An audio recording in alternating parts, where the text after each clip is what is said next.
आज senior citizens हैं। मैं परसों वहाँ गया था पुष्पांजलि में। वहाँ पे एक 64 साल के बुजुर्ग की चाकू मार के हत्या कर दी गई। सीनियर सिटीजन्स अपने आप को दहशत में हैं, व्यापारी दहशत में हैं, महिलाएं दहशत में हैं।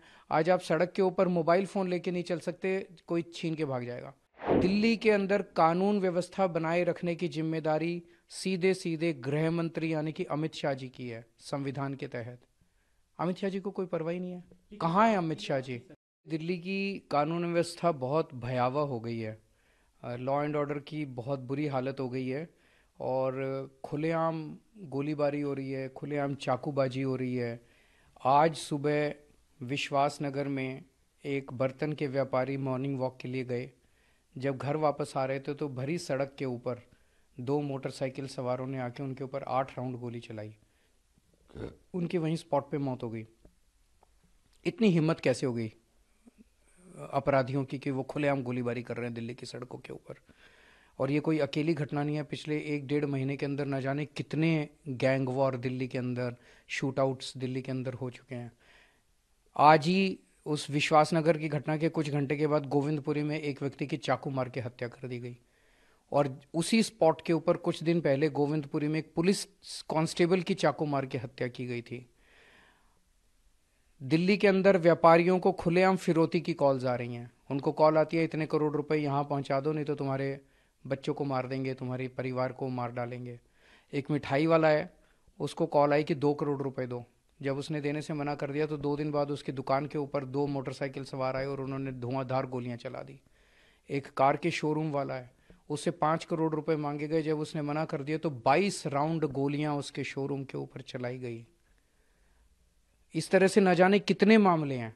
और इन सारे मामलों में जो शूटिंग करने वाले उनको तो पकड़ लेती है पुलिस, मामला खत्म कर देती है, लेकिन जो फिरौती मांग रहा है, जो असली गैंगस्टर, जो मास्टरमाइंड है, वो खुलेआम घूम रहे हैं।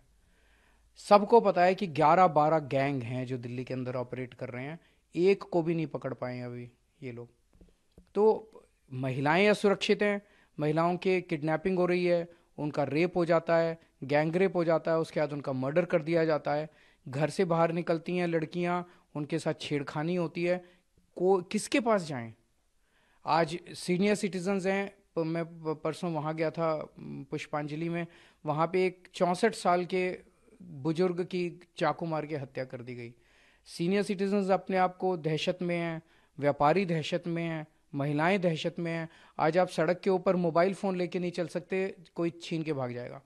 चेन छीन के भाग जाएगा, आपका पर्स छीन के भाग जाएगा। स्नैचिंग की इतनी घटनाएं हो रही हैं। दिल्ली के अंदर कानून व्यवस्था बनाए रखने की जिम्मेदारी सीधे सीधे गृह मंत्री यानी कि अमित शाह जी की है संविधान के तहत।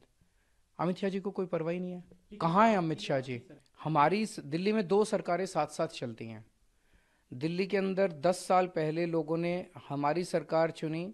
हमें कहा स्कूल ठीक करो, हमने स्कूल ठीक किए। हमें कहा अस्पताल ठीक करो, हमने अस्पताल ठीक किए।